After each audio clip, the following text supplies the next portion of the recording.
ఇప్పుడే జీ5 app download చేయండి. చూడండి మీ ఫేవరెట్ టీవీ షోస్ ఎప్పుడైనా ఎక్కడైనా.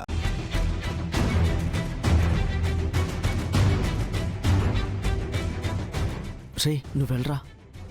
నువ్వు వెళ్ళొచ్చు కదరా. రే నువ్వే వెళ్ళరా బాబు, వెళ్ళు.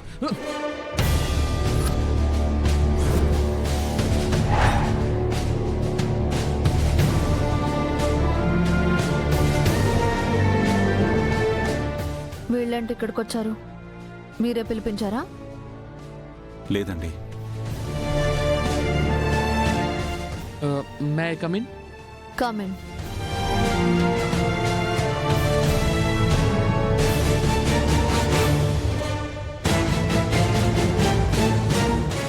ఎందుకు వచ్చారు? అడిగేది మిమ్మల్ని, ఎందుకు వచ్చారు? ఇప్పుడు కూడా మీ అన్నయ్యని అవమానించడానికి వచ్చారా? లేదా మీ అన్నయ్య చైర్మన్ పోస్ట్లో ఉన్నారన్న న్యూస్ తెలిసి అది నిజమా కాదా అని తెలుసుకోవడానికి వచ్చారా? అడుగుతుంటే అలా బిక్క మొహాలేసుకుని నిలబడ్డారేంటి? నేను చెప్తాను.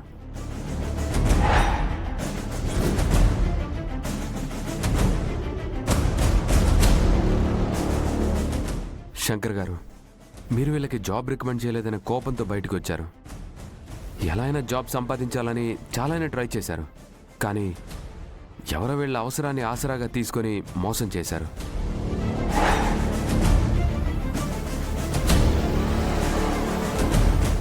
అటుపడి ఇటుపడి విషయం నా దాకా వచ్చింది. నేను అబ్బాయితో చెప్పడంతో వీళ్ళిద్దరూ మీ బ్రదర్సే కదా అని మన కంపెనీలో జాబ్ ఇవ్వడానికి ఓకే చేశారు.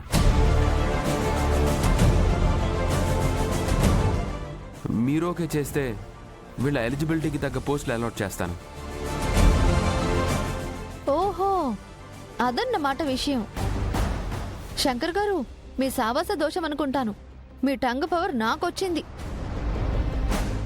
ఇందాక అలా అన్నానో లేదో వీళ్ళిలా ప్రత్యక్షమైపోయారు. ఇందాక పేజీలు పేజీలు డైలాగులు కొట్టారు కదా, ఇప్పుడు చెప్పండి ఏం చెప్తారు? కోపంతో ఇంట్లో నుంచి బయటికి వెళ్ళిపోవడం కాదు, అంతే రోషంతో జీవితంలో ఎలా బతకాలో తెలుసుకోవాలి. అయినా చదువుకున్న మీరే ఒకళ్ళ దగ్గర మోసపోతే ఎలా? మోసపోయినంత మాత్రాన ఓటమిని అంగీకరించినట్టు కాదు, అన్నీ కోల్పోయినట్టు కూడా కాదు. ఎక్కడ తప్పు చేశామో తెలుసుకొని ఆ తప్పుని సరిదిద్దుకొని అనుకున్నది సాధించేంత వరకు ప్రయత్నించాలి. అదే కదా మీకు చిన్నప్పటి నుంచి నేను నేర్పించింది.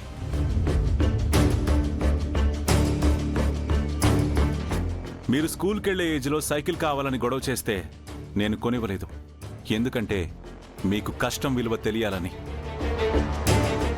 అదే కాలేజీలో జాయిన్ అయినప్పుడు మీరు అడగకపోయినా నేను బైక్ కొనిచ్చాను. ఎందుకంటే అది అవసరం కాబట్టి. మీకెప్పుడు ఏది అవసరమో మీరు అడగకపోయినా చేశాను. ఏది అవసరం లేదో అది అడిగినా చేయలేదు. నాకు స్తోమత లేక కాదు, మీకు అనవసరమైనవేవి అలవాటు చేయకూడదు అని. ఉద్యోగం అవసరం, కానీ రికమెండేషన్ అనవసరం.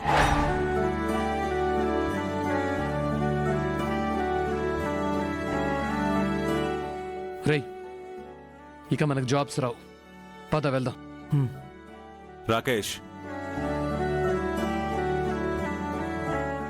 వాళ్ళ క్వాలిఫికేషన్కి తగ్గ జాబ్కి ఆఫర్ లెటర్ రెడీ చేయించు. సిగ్నేచర్ చేస్తాను.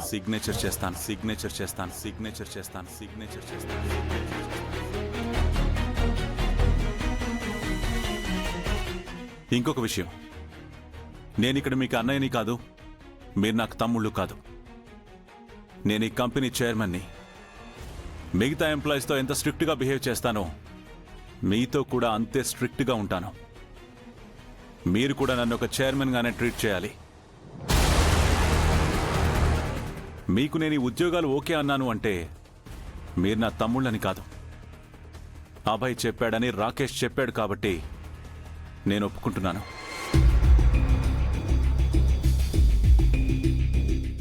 సో ఈ ఉద్యోగాన్ని మీరొక పనిలా కాకుండా బాధ్యతగా చూసుకోవాలి.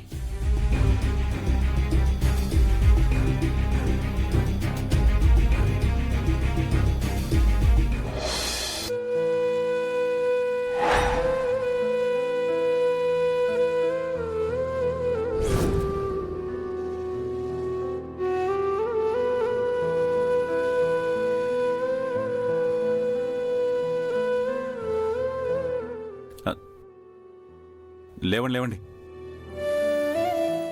సినిమాలు చూస్తే ఇలాంటి ఐడియాలు వస్తాయి. సారీ అన్నయ్య. పడిపోవడం చాతగానితనం కాదు, పడి లేవలేకపోవడమే చాతగానితనం. వెళ్ళి జాగ్రత్తగా ఉద్యోగాలు చేసుకోండి. థ్యాంక్ యూ అన్నయ్య. థ్యాంక్ యూ అన్నయ్య.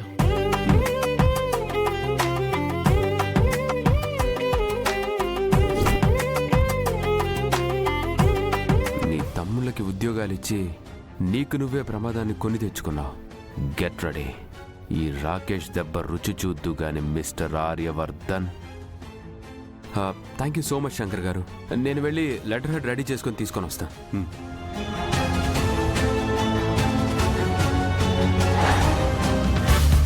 అయ్య బాబాయ్, అదేంటండి అలా చూస్తున్నారు? చూసారుగా వాళ్ళకి ఎలా లెఫ్ట్ అండ్ రైట్ ఇచ్చానో, మన దెబ్బకి కాళ్ళు పట్టేసుకున్నారు. అంటే అది వాళ్ళ రెస్పెక్ట్. అది ఎంతైనా తప్పు తెలుసుకున్నా తమ్ముళ్ళు జెమ్స్ అండి, జెమ్స్. చాలు ఊరుకోండి. మిమ్మల్ని అవమానించి ఓడిపోయి తిరిగి మీ కాళ్ళ దగ్గరకు వస్తే గట్టిగా బుద్ధి చెప్పాల్సింది పోయి బుద్ధి మాటలు చెప్తారా? గౌరీ గారు, వాళ్ళేదో ఆవేశంలో తప్పు చేశారని నేను కూడా అలాగే రియాక్ట్ అవుతే వాళ్ళకి నాకు తేడా ఉంటుందండి. ఆహా, మాటలు మాత్రం చాలా బాగా చెప్తారు. రికమెండేషన్ నేను చేయనంటే చేయనన్నారు. మరి ఇప్పుడెలా మీ తమ్ముళ్ళకి జాబ్ ఓకే చేశారు? నేను ఎవరిని రికమెండేషన్ అడగను అన్నాను. ఎవరైనా రికమెండేషన్ చేస్తే కాదు అంటానని అనలేదు కదా. హా, ఇదేం లాజిక్? ఇప్పుడు మీ సిస్టర్స్ ఇద్దరికి క్యాంపస్ ప్లేస్మెంట్ లో జాబ్స్ వచ్చాయి అంటే కంపెనీ జాబ్ ఇచ్చినట్టు. మా తమ్ముళ్ళకి అబ్బాయి జాబ్ ఇస్తా అన్నాడు అంటే కంపెనీ ఇచ్చినట్టే కదా. ఎందుకంటే అబ్బాయి అంటే కంపెనీ, కంపెనీ అంటే అబ్బాయి, అంతే. హా?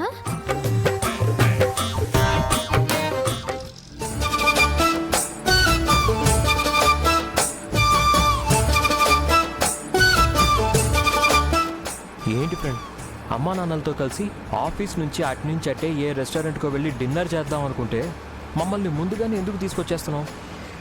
నీకు ఇంకా అర్థం కాలేదా అన్నయ్య? ఫ్రెండ్, అమ్మా నాన్నలకి ప్రైవసీ క్రియేట్ చేసి వాళ్ళ దగ్గర ఎలా చేస్తున్నారు. ఓకే ఓకే, కలిసి ఉండడం, కలిసి వర్క్ చేయడం, కలిసి కార్లో రావడం వెళ్ళడం, అలా కలిసిమెలిసి తిరుగుతూ పెళ్లి కూడా చేసేసుకుంటారు. ఎస్, వావ్, అమ్మా నాన్న పెళ్లి చేసుకోబోతున్నారు. ఏ పిల్లలైనా అమ్మా నాన్నల పెళ్లి ఆల్బమ్ చూసి సంతోషిస్తారు. మనం మాత్రం స్వయంగా అమ్మా నాన్నల పెళ్ళే చేయబోతున్నాం కదా. ఐఎమ్ ఆల్సో సో ఎక్సైటెడ్ అన్నయ్య. సరే సరే, వాళ్ళు ఇంకా టామ్ అండ్ జెర్రీలా గొడవ పడుతూనే ఉన్నారు. మీరేమో పెళ్లి దాకా వెళ్ళిపోయారు. ఆ గొడవలు ఎన్ని రోజుల్లో ఫ్రెండ్, త్వరలోనే తీరిపోతాయి. సరే, ఏం జరుగుతుందో చూద్దాం పదండి. జీ5 యాప్ డౌన్లోడ్ చేసి అన్ని ఎపిసోడ్స్ పూర్తి ఉచితంగా చూడండి.